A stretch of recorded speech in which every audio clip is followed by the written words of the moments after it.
Welcome to all of you. आप सभी का गायत्री पीजी कॉलेज सांचौर की ऑनलाइन क्लासेस में स्वागत है। अभी तक आपने हमारे YouTube चैनल को सब्सक्राइब नहीं किया है तो आज ही हमारे चैनल को सब्सक्राइब करें, वीडियो को पूरा देखें और ज़्यादा से ज़्यादा लाइक और शेयर करें।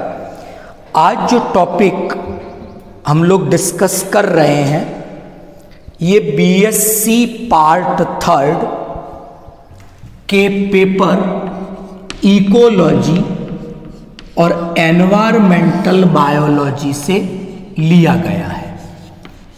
इसी श्रृंखला का एक टॉपिक हम कल डिस्कस कर चुके हैं, तो आज का हमारा topic basically fresh water ecosystem से संबंधित है।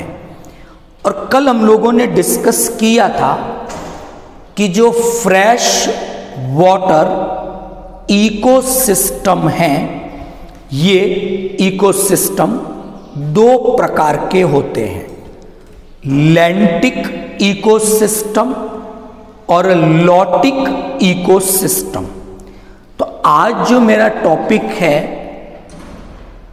Thermal stratification. तो पहले तो अपन ये समझेंगे कि थर्मल स्ट्रैटिफिकेशन हिंदी में कहूं तो तापीय स्तरीकरण, थर्मल स्ट्रैटिफिकेशन होता क्या है।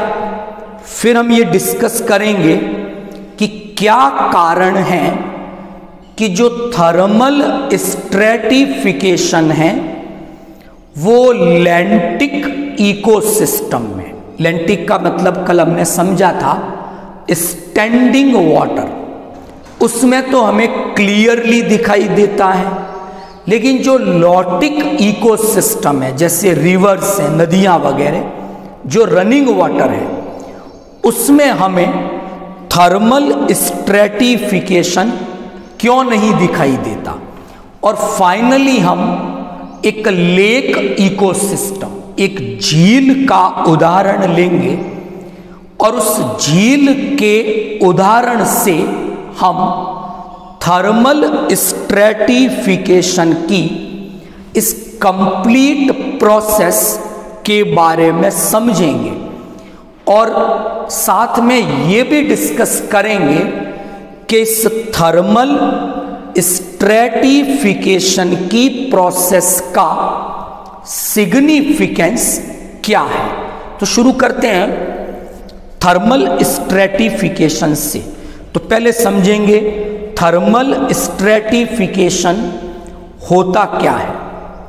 तो क्या है कि कोई एक्वेटिक इकोसिस्टम अगर है और उस एक्वेटिक इकोसिस्टम में गहराई के साथ, डेप्थ के साथ जो टेम्परेचर का प्रोफाइल है उसमें क्या चेंजेस आते हैं, इसे हम स्ट्रैटिफिकेशन, और ये टेम्परेचर से संबंधित है इसलिए इसे थर्मल स्ट्रैटिफिकेशन कहा जाता है। मैं वापस रिपीट कर देता हूं कि किसी एक्वेटिक इकोसिस्टम में डेप्थ के साथ यानी गहराई के साथ टेम्परेचर के प्रोफाइल में जो चेंजेस आते हैं उन्हें थर्मल स्ट्रैटिफिकेशन कहा जाता है। अगर मैं बहुत सरल भाषा में कहूं तो एक एक्वेटिक इकोसिस्टम में टेम्परेचर के कारण, ताप के कारण कुछ वर्टिकल अरेंजमेंट्स या कुछ वर्टिकल लेयर्स बन जाती हैं, उसे ही हम थर्मल स्ट्रैटिफिकेशन तापीय स्तरीकरण के नाम से जानते हैं। तो यहां पर जो लेयर्स या जो स्तर बने हैं वो वर्टिकली बने हैं, तो इसे हमने थर्मल स्ट्रेटिफिकेशन कहा है। अब बात करते हैं कि लॉटिक यानी जो रनिंग वाटर है वहां ऐसा स्तरीकरण क्यों नहीं हुआ है, और जो लैंटिक है स्टैंडिंग वाटर है वहां ऐसा स्ट्रेटिफिकेशन क्यों दिखाई देता है। तो जो लॉटिक है उसका जो वाटर है वो रनिंग वाटर है, मतलब उसमें मिक्सिंग हो जाती है पानी की, यानी जो लेयर्स हैं वो बनेगी ही नहीं, क्योंकि एक लेयर का वाटर दूसरी लेयर के वाटर के साथ कंप्लीटली मिक्स हो जाता है। इसलिए लॉटिक इकोसिस्टम में जो रनिंग वाटर है, जो आपकी रिवर्स है, नदियां हैं, वहां आपको किसी भी प्रकार का थर्मल स्ट्रेटिफिकेशन दिखाई नहीं देता है। Is that clear? लेकिन जो लैंटिक है स्टैंडिंग वाटर है वहां एक लेयर के वाटर की मिक्सिंग दूसरे लेयर की वाटर के साथ हो नहीं पाती, इसलिए वो लेयर मेंटेन रहती है सेपरेटली, और इसलिए वहां लैंटिक इकोसिस्टम में हमें थर्मल स्ट्रेटिफिकेशन क्लियरली ऑब्जर्व होता है, दिखाई देता है। तो अब हम एक झील का उदाहरण ले रहे हैं और इस थर्मल स्ट्रेटिफिकेशन की क्रिया को समझ रहे हैं। मैंने यहां पर एक डायग्राम ड्रॉ किया है, एक आरेख के द्वारा लेक इकोसिस्टम को दिखाने की कोशिश की है, और गहराई के अनुसार किस प्रकार ताप के प्रोफाइल में चेंजेस आते हैं वो हमने दिखाए हैं। तो 3 लेयर मैंने बनाई है। ये जो ऊपर वाली लेयर है, मैं नाम लिख देता हूं, ये जो लेयर है आपकी लेक के अंदर, उसका नाम है एपिलिम्नियन, पहली लेयर हो गई। जो डीपेस्ट लेयर है सबसे नीचे ये वाली, इसका नाम दिया गया, ऊपर वाली एपिलिम्नियन, नीचे वाली मेटा और हाइपोलिम्नियन इसे हम कहेंगे। ये हो गई दूसरी हाइपोलिम्नियन, 2 तो हो गई। अब दोनों के बीच में एक ट्रांजिशन एरिया है, ये वाला। इस छोटे से पार्ट को थर्मोक्लाइन ये नाम दिया गया है। तो यहां पर ये जो आरेख हमने बनाया लेक इकोसिस्टम का, वो हमें समझाता है कि एक लेक इकोसिस्टम में किस प्रकार थर्मल स्ट्रेटिफिकेशन, ताप स्तरीकरण दिखाई देता है। तो 3 लेयर बनाई है, एपिलिम्नियन, हाइपोलिम्नियन और दोनों के बीच में थर्मोक्लाइन, जिसे कई बार मेटालिम्नियन के नाम से भी जाना जाता है। ओके, अब क्या क्वालिटीज हैं कि जो एपिलिम्नियन है ये लेक का सरफेस वाटर है, ये झील की सतह पर जो जल है उसको प्रदर्शित करती है लेयर। तो जो एपिलिम्नियन है ये वाटर फ्रीली ऐसे मूव कर सकता है इजीली, जैसे इस डायग्राम में दिखाया हमने, तो इजीली सर्कुलेट कर सकता है एक पर्टिकुलर पैटर्न में। एपिलिम्नियन का वाटर मूव कर सकता है। दूसरी बात कि जो एपिलिम्नियन है वो अधिक गहराई तक नहीं जा रहा है, ये लेक का ऊपर वाला हिस्सा है जो एनवायरमेंट या टेम्परेचर से डायरेक्टली अफेक्टेड होता है एपिलिम्नियन। नेक्स्ट बात करें हाइपोलिम्नियन, ये सबसे गहरा वाला भाग है जो कोल्ड है, ठंडा पानी है, इसलिए इसकी डेंसिटी, डेंस यानी जो इसकी घनत्व है, डेंसिटी है, वो ज़्यादा है हाइपोलिम्नियन का। अच्छा, ये डायरेक्ट एनवायरनमेंट के कांटेक्ट में नहीं है, तो हाइपोलिम्नियन का टेम्परेचर लो है, यहाँ पर कोल्ड वाटर है, ठंडा जल प्रेजेंट होता है। अच्छा, इन दोनों के बीच में थर्मोक्लाइन है, जिसे हमने मेटालिम्नियन भी कहा। ये ट्रांजिशन है एपिलिम्नियन और हाइपोलिम्नियन के बीच में। ये चेक करता है वाटर की मिक्सिंग होगी या नहीं होगी। तो जो थर्मोक्लाइन है, यहां पर टेम्परेचर में चेंजेस आते हैं, तो यहां आएंगे, लेकिन ये ठंडा जल है जो सबसे भीतर की ओर है। तो ये एक आरेख द्वारा ताप स्तरीकरण को समझाया, और समझाया कि लेक के अंदर ताप स्तरीकरण के कारण ये 3 लेयर्स बन जाती है, स्ट्रेटा बन जाएंगे। अपर स्ट्रेटा एपिलिम्नियन है, बीच में एक थर्मोक्लाइन है नैरो सा, और सबसे नीचे हाइपोलिम्नियन है। किसकी क्या प्रॉपर्टी है वो डिस्कस की। हाइपोलिम्नियन कोल्ड वाटर है, यानी टेम्परेचर में इंक्रीमेंट, ज़्यादा कमी या नहीं होगी। यहाँ का जो वाटर है वो अधिक डेंस है, उसकी घनत्व ज़्यादा होती है। थर्मोक्लाइन ये चेक करता है कि एपिलिम्नियन और हाइपोलिम्नियन के वाटर के बीच में मिक्सिंग होगी या नहीं होगी। अपर मोस्ट है वो एपिलिम्नियन है, एनवायरनमेंट के डायरेक्ट कांटेक्ट में है, तो यहाँ पर चेंजेस दिखाई देते हैं।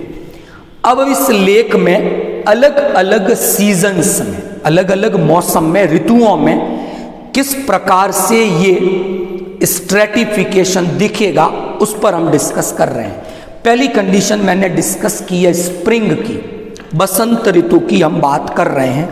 क्या होता है उस समय कि जो स्प्रिंग सीजन है, उस समय टेम्परेचर जो होगा उसमें क्या चेंजेस होते हैं वो डिस्कस करते थे। स्प्रिंग आई तो धीरे धीरे टेम्परेचर इंक्रीज हो रहा है। स्प्रिंग से पहले सर्दियां थी, विंटर सेशन थी, तो आइस मेल्ट हुई, एपिलिम्नियन में बर्फ जमी हुई थी पहले। स्प्रिंग आते ही टेम्परेचर इंक्रीज हुआ, एपिलिम्नियन में जो आइस थी वो आपके मेल्ट हो गई, पिघल गई। तो धीरे धीरे एपिलिम्नियन का टेम्परेचर बढ़ने लग गया, इंक्रीज होने लग गया।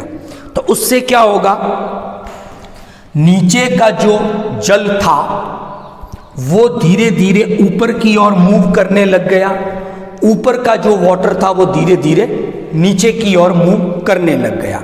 तो अब वाटर की कंप्लीट मिक्सिंग होने लग गई स्प्रिंग सीजन के अंदर, और हमें किसी भी प्रकार का कोई स्ट्रेटिफिकेशन, स्तरीकरण इस स्प्रिंग सीजन में, स्प्रिंग सीजन जो है उसमें हमें दिखाई नहीं देगा। यहाँ तक ठीक। स्प्रिंग का मतलब हिंदी में बसंत ऋतु है, तो बसंत ऋतु में सर्दियों के बाद आई तो टेम्परेचर इंक्रीज हुआ एपिलिम्नियन का, एपिलिम्नियन का टेम्परेचर बढ़ा तो बॉटम वाटर ऊपर आया और ऊपर का वाटर नीचे जाएगा। तो इस प्रकार कंप्लीट वाटर की मिक्सिंग होने लग गई। तो अब एपिलिम्नियन, थर्मोक्लाइन, हाइपोलिम्नियन, ऐसी कोई लेयर या स्ट्रेटा अब लेक के अंदर दिखाई नहीं देगा।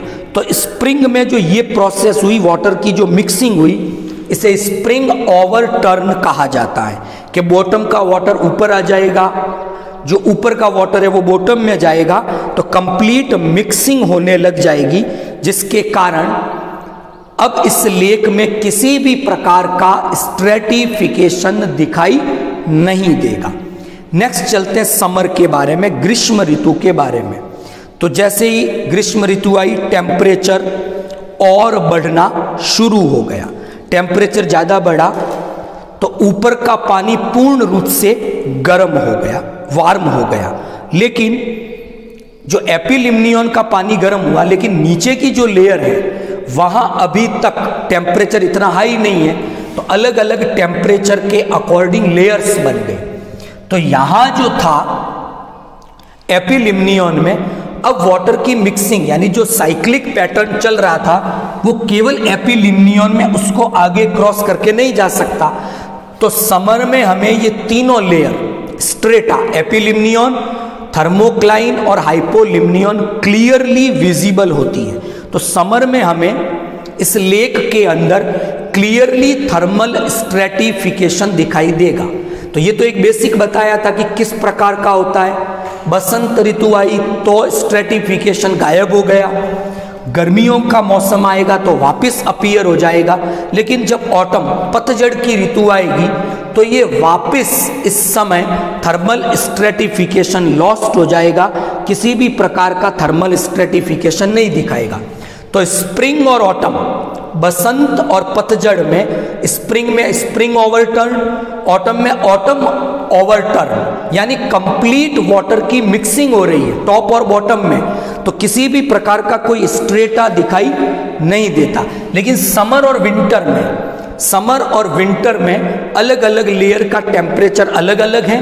तो जैसे अगर हम विंटर की बात करें, विंटर में क्या सरफेस वाटर मेल्ट हो जाए, जम जाएगा बर्फ के रूप में, लेकिन हाइपोलिम्नियन का वाटर जमेगा नहीं, टेम्परेचर कम तो है लेकिन वहां पर कंप्लीट एनवायरनमेंट का कांटेक्ट है नहीं, तो यहाँ का वाटर अभी भी लिक्विड फॉर्म में, लेकिन ये जम गया है तो मिक्सिंग हो नहीं पाएगी।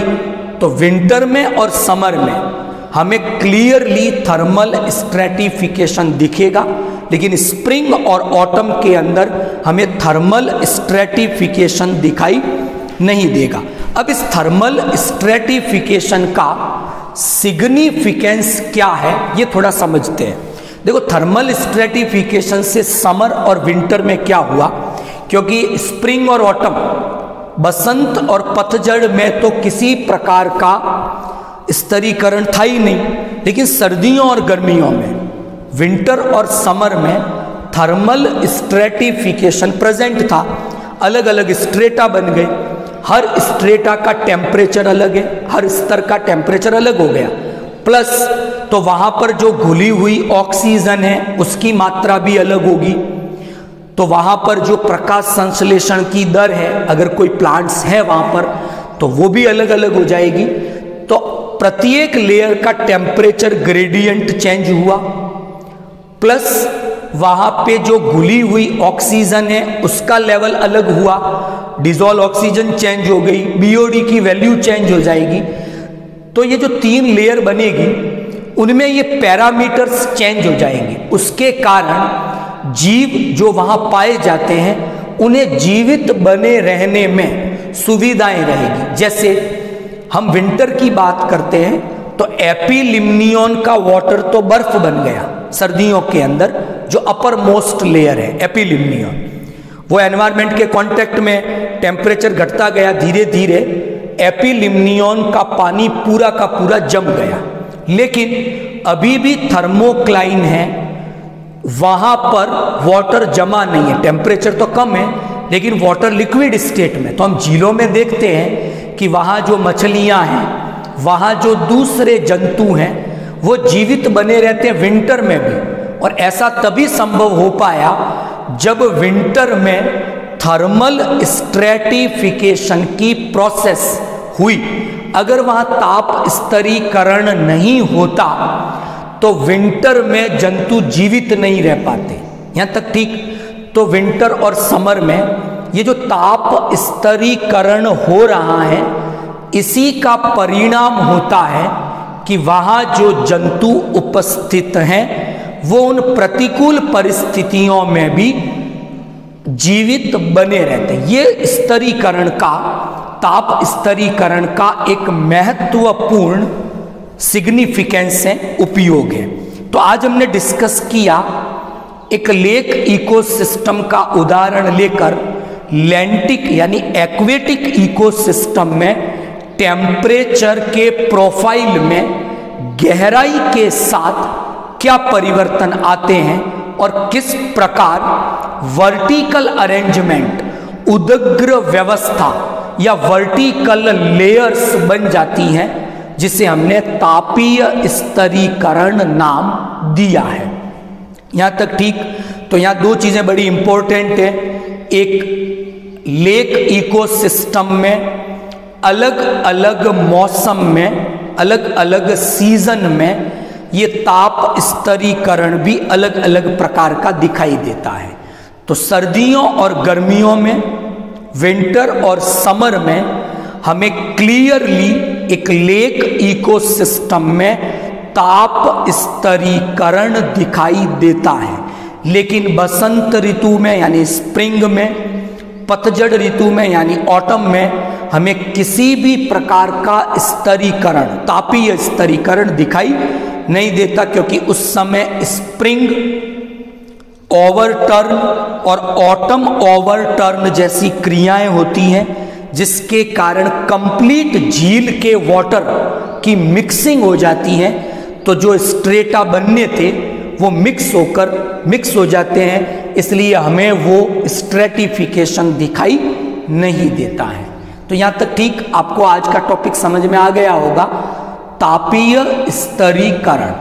कल हम डिस्कस करेंगे एक्वेटिक इकोसिस्टम के दूसरे प्रकार मैराइन वाटर इकोसिस्टम के बारे में, कि एक समुद्री यानी जो लवणीय जलीय आवास हैं, उसमें किस प्रकार से जोनेशन है यानी जोन बने हुए हैं, क्षेत्रीकरण कैसा है उसका, वहाँ कौन से जंतु और पादप मिलेंगे, उनमें क्या अनुकूलन विकसित होंगे, ये कल हम डिस्कस करेंगे। Study about the marine water ecosystem, oceans के बारे में कल हम डिस्कशन करेंगे। आप सभी का बहुत बहुत धन्यवाद।